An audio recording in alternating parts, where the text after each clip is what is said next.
What's up everybody, and welcome back. It's been a while since I've made a video, and just as an update, it was finals week, so things were a little hectic. But hopefully now, even though I've started all new classes, hopefully now I'm able to at least give you a video a week. Now this video will probably be on the longer side because what I'm recommending is on the longer side, and I don't feel like I can really skip things to make it make sense. So today I'm recommending Drawing the Greatest Mangaka Becomes a Skilled Martial Artist in Another World. And right off the bat, the name's a little weird, okay? He is a mangaka that got isekai'd into another world, and his ability is drawing. Why does it say he becomes the most skilled martial artist? I don't know, because he's never even punched anybody in the manga so far, so it's not like he used actual martial arts as his way of fighting. He doesn't. We'll get there. First, I have to say that this manga is being written by Kim Kwang-hyun and Im Dal-young. Hopefully I got those right.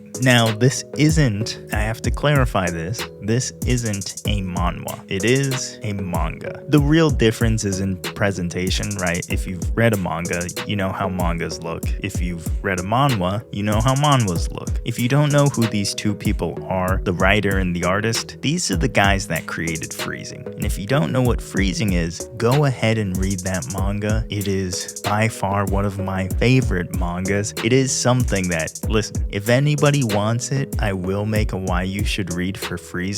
The only problem is freezing, it never ended. It was put on permanent hiatus by this guy. Why? Nobody knows. But they came back, they're making this new manga. So of course, I had to read it. And of course, well, I guess not of course I have to recommend it, but I am recommending it because even though I don't think it's as good as freezing, I do think it's very good. Saying that though, I do have to say that there are a lot of quirks with this manga. Those quirks though aren't the mangaka's fault. It's in the translation and the scans that there is quirks, but we'll get into that also. So this manga, it's 96 chapters so far, and it's an action, drama, ecchi, fantasy, isekai romance. So this manga focuses on the MC, Akira, and it's Akira Rainfold, I think. Rainford, I don't know. Again, it's quirky. Sometimes the translations are different, and sometimes people's names change by, you know, a syllable or two. R turns into L, that kind of thing. But Akira was a mangaka. He was one of the best mangakas around. He hated his life, honestly, because I don't remember if his dad died or just abandoned him and his mother. His mother was a gambling addict, and Akira was a jerk. And he was a jerk because he was the most talented mangaka there was, and because of that, everybody wanted a piece of him, right? Everybody wanted to squeeze a little more juice out of him so that they can make a buck off of him. Now, that doesn't mean that he wasn't doing well. He was doing fantastic. Boy was driving a Ferrari when he got isekai'd. He was well off, but he wasn't happy. And he wasn't happy because he wasn't satisfied. He saw everybody as kind of a means to an end because he's this super talented guy and everybody's putting all this pressure and responsibilities on him, and it turns him into a jaded jerk guy. And then he finds out that even though he's 29, he gets diagnosed with cancer. He goes out speeding, crying the whole time because he's like, man, life is so unfair. You know, my childhood sucked. I got to this place. I don't have any friends or family because I pushed everybody away to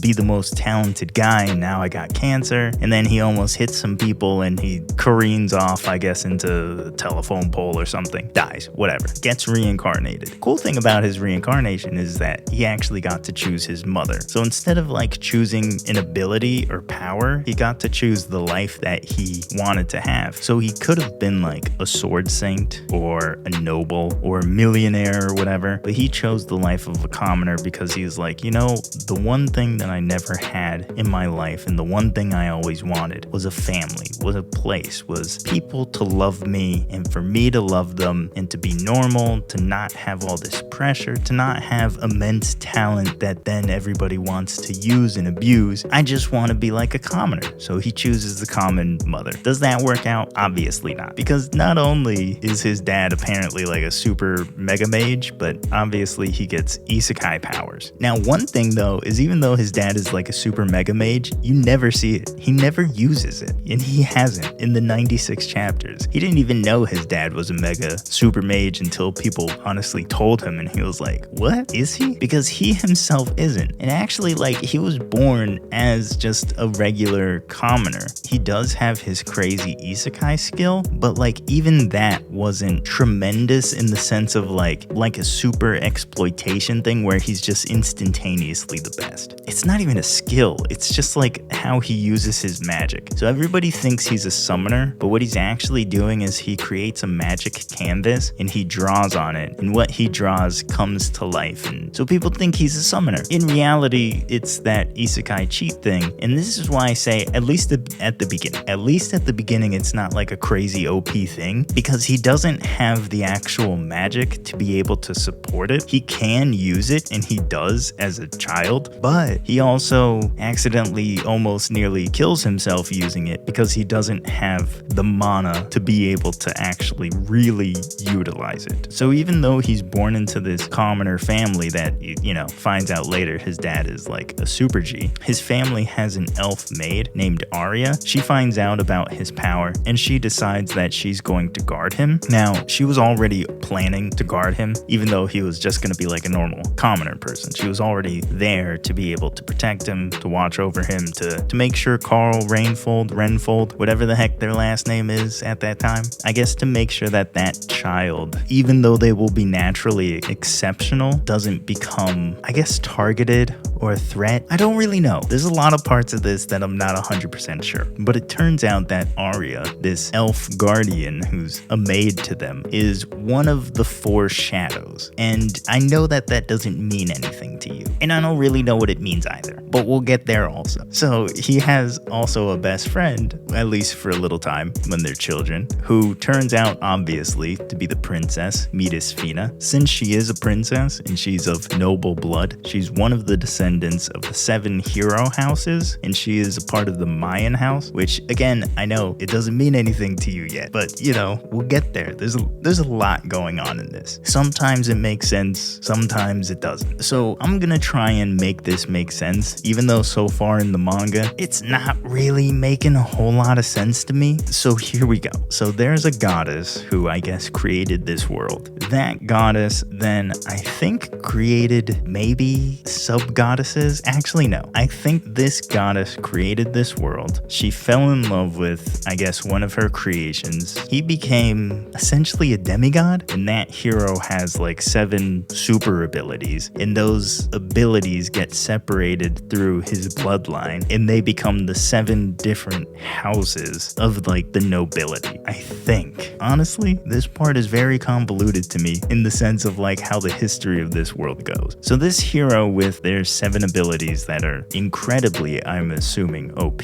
were there so that they could fight against the shadows. And these shadows manipulated and created singularities. Honestly, I don't know what that means or really how that works or what's going on. I don't know what the shadows are though. I don't know if they're like shadows of the goddesses, you know what I'm saying? Kind of yin and yang kind of thing. I don't know if the shadows are a naturally occurring thing or they were a thing that was created. Arya, the maid who protects Akira, is a shadow. She's one of the 4 shadows and she's considered the strongest shadow. And for a second, she does some weird like transformation thing and it looks like, okay, she's like a dark goddess maybe?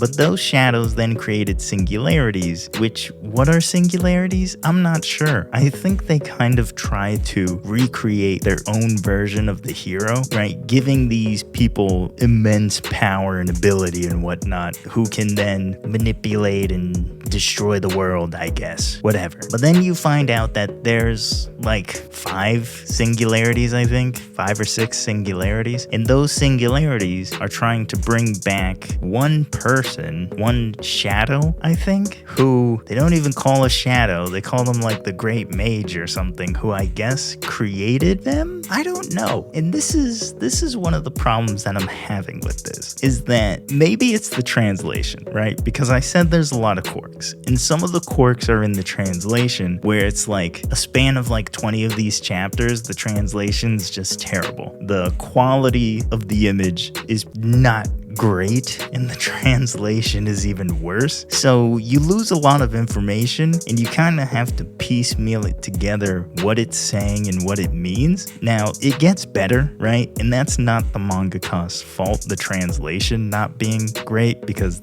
you know, people are doing this on the side. So I'm thinking maybe some information was lost in that chapter, in those chapters, that would better explain this and would allow me to explain this. Now, the other problem, though, is I feel like for a while, maybe they didn't really know what they wanted this story to be and how they wanted it to go. Because Akira, first off, he starts out like a 7-year-old kid, has his powers, he gets abducted alongside the princess, uses his powers, survive and escape. And it was the first time they came up against the singularity. At that time, I don't think she was meant to be a singularity, but they turned her into a singularity later on in the manga, off screen, something like that. Regardless, they escape. He damages his nerves. His maid's like, I gotta hide his magical powers, so she like severs his mana nerves so that people won't come after him because of his crazy ability. She didn't want these singularities to come after him, so she severs his mana nerves so he can't use magic on his own. He can still use his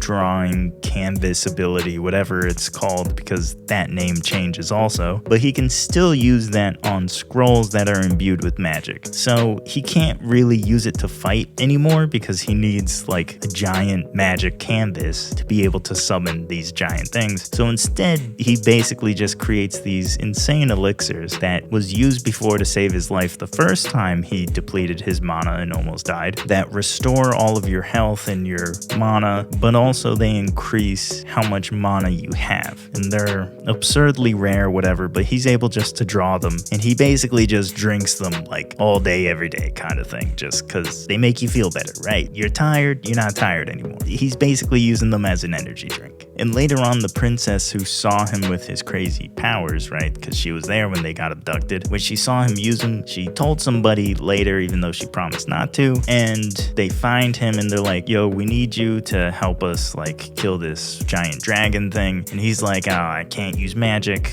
my nerves are gone, whatever. And during that time, the genius mage that's with them heals his mana nerves to at least 30%. It's not even 100%. And he becomes stupid, crazy OP. That then leads to this becoming a magic high school arc. But that magic high school arc only lasts like 10 chapters maybe, because he gets there, they're like, oh, governmentally you have to be enrolled in this magic school. Anybody with crazy magic talent has to be enrolled by law into this magic school. And as soon as he gets there, the princess gets into a confrontation with her brother, and they challenge each other to a magic duel using the people that they found. So it becomes a tournament arc. That tournament arc lasts, I don't know, 12 chapters or something. It's not long. But then, after he obviously obliterates everybody in the tournament, he's shipped off to war to fight these ogres.